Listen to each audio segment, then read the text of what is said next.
Thank you very much for the privilege of being here. My name is Louis Francois, and I am from the Embassy of Cameroon. I know what Russia's contributions are to sports, culture, and science. I don't understand what Russophobia is, the West's hatred toward Russia. We see that Russophobia or hatred is already a symptom. In your opinion, what is the root of such behavior or approach? It's clear that they look at us, Africans, as a lower race. But you are white-skinned, similar to them. You are intelligent, you develop science and sports. Why such hatred toward you? I want to understand.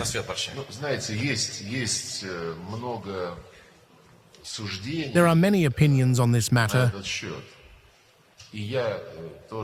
I mentioned some historical examples.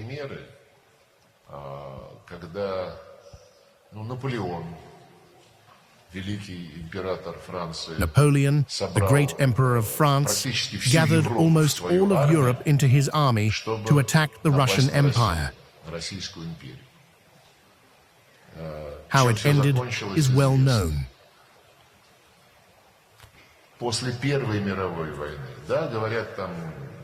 After World War I, they say Germany was aggrieved, humiliated, and seeds were planted for it to seek revenge. It doesn't matter how it happened, but what matters is what came of it. It turned out the same as with Napoleon. They gathered almost all of Europe under the banners of the Third Reich and attacked the Soviet Union, and everyone attacked.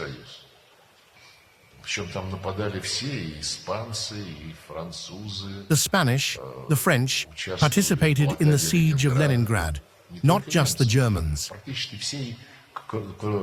Practically all leading European countries which surrendered to Hitler and did not defend their homeland were drinking coffee on the Champs-Élysées.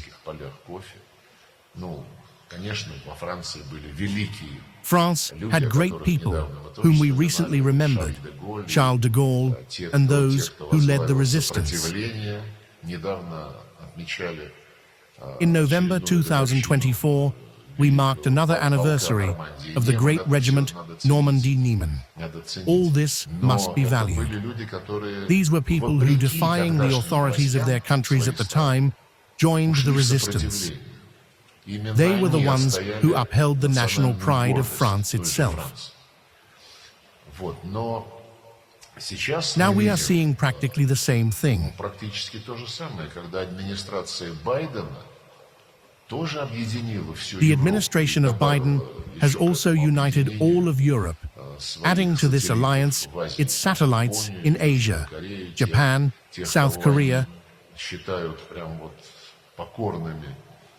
those they consider obedient executors of their will, and directed all these states against Russia. First and foremost, of course, in the form of funding the Kiev regime, supplying it with the most modern types of weapons, including for strikes deep into Russian territory. All of this is also happening under Nazi slogans. The most experienced, as they say, combat units of Ukraine's armed forces are the Nazi battalions, Azov, Aidar, recognized as terrorist and banned in the Russian Federation. They are now raising their heads, and Zelensky is afraid of them. And they openly wear Nazi chevrons, flags, tattoos. In Ukraine, torchlight marches continue in honor of the birthdays of Bandera, Shukhevich, and other traitors who executed Russians, Poles, and even Ukrainians themselves. When we say denazification, this is also what we mean. And why is this happening? Why is the West so relentless in trying to inflict a strategic defeat on us on the battlefield. Perhaps they don't like the fact that Russia is independent.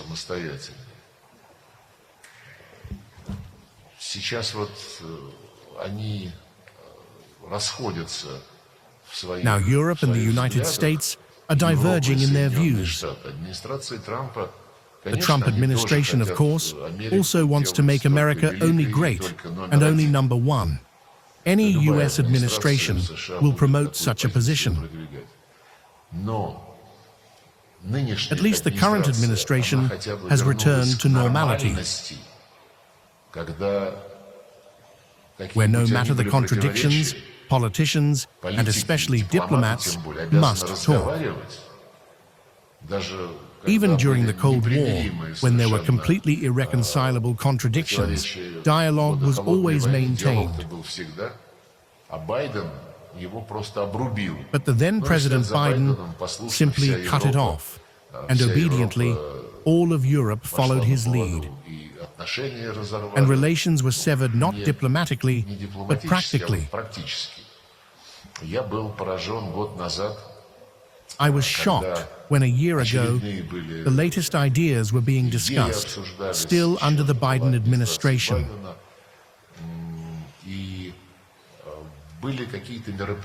There were some events in the European Union, more summits, meetings of foreign ministers.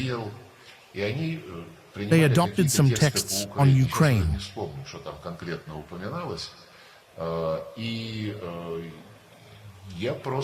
Попросил своих сотрудников, давайте, а мы раньше, вот в те еще годы, previously, we had Russia-EU summits twice a year, and we regularly, every 6 months, held meetings with EU ambassadors. Just like we meet with ambassadors of the African Union. Soon, we will have events with Latin America, Asia, the CIS, and our closest neighbors. We invited all EU ambassadors and a representative of the European Council to a special meeting with the Foreign Minister to discuss Ukraine and ask any questions. They collectively refused. Not because I'm so proud or touchy, sensitive. When you work in any country and the foreign minister invites you for an open conversation, then you're not an ambassador.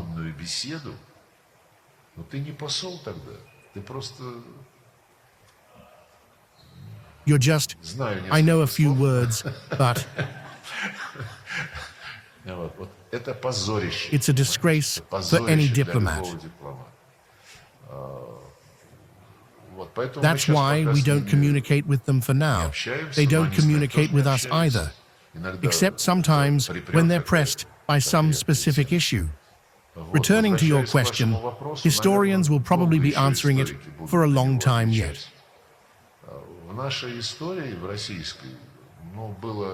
In our Russian history, there have been many wars, the overwhelming majority of which we did not start.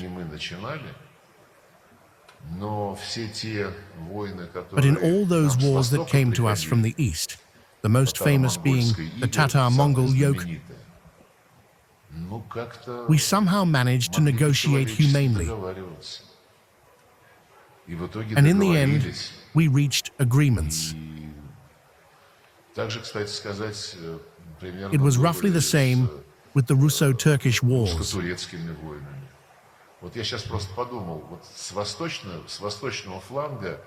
I just thought regarding the eastern flank, much blood was shed, but in the end, we somehow reached a mutually respectful balance. But the folks on the left never settled down.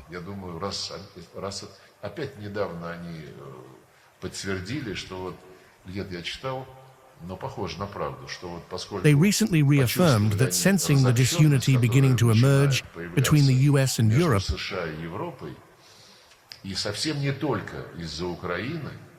and not just because of Ukraine, but simply because the Trump administration, first and foremost, wants to remove obstacles to mutually beneficial economic cooperation with Russia. We're not against it, but only if it's truly mutually beneficial and fair. President Putin recently explained during a meeting with members of the all-Russian public organization Business Russia under what conditions those who left the Russian market could return. Of course, we won't do this at the expense of Russian business.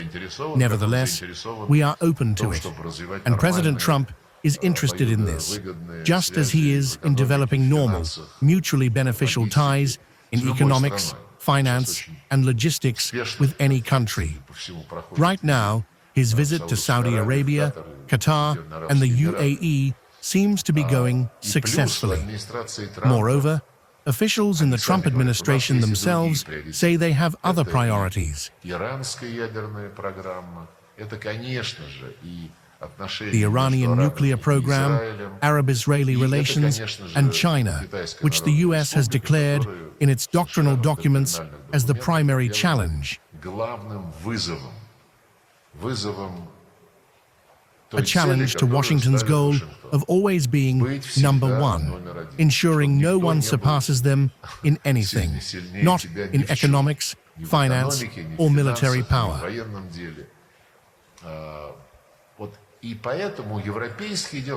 So European affairs have sort of taken a back seat. Representatives of the Trump administration have even publicly stated this, saying something like,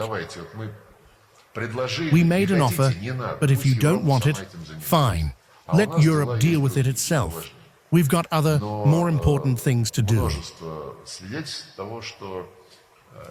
There is ample evidence that neither Berlin, nor Paris, nor Brussels, especially London, want any kind of peace in Ukraine whatsoever. They have decided that if the US is stepping back from active support, which, by the way, will also reflect on NATO, then Europe needs to start thinking about itself. Macron has already come up with some sort of European army and is willing to put his nuclear warheads into a common pot.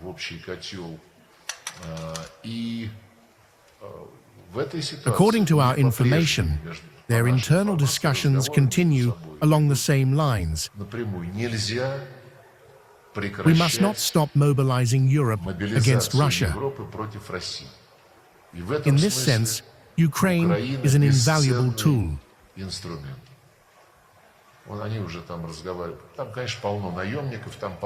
It is full of mercenaries, with NATO country military personnel operating there under the guise of mercenaries as instructors.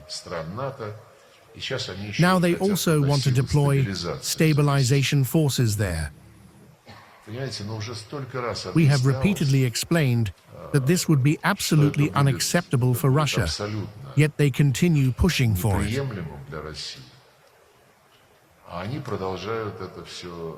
We have a saying for this, asking for trouble. Just the day before yesterday, President Macron said in his interview with TF1 that, supposedly, they cannot enter into direct confrontation with Russia, or it would mean World War III, which they don't want. Therefore, they claim they are not on the front lines, but somewhere further back on Ukrainian territory. According to him, this will deter Russia because after defeating Ukraine, it supposedly wants to attack Europe. These are the words of a president, and not just of some newly formed country, but of a nation with centuries of history, culture, and tradition. Tragic.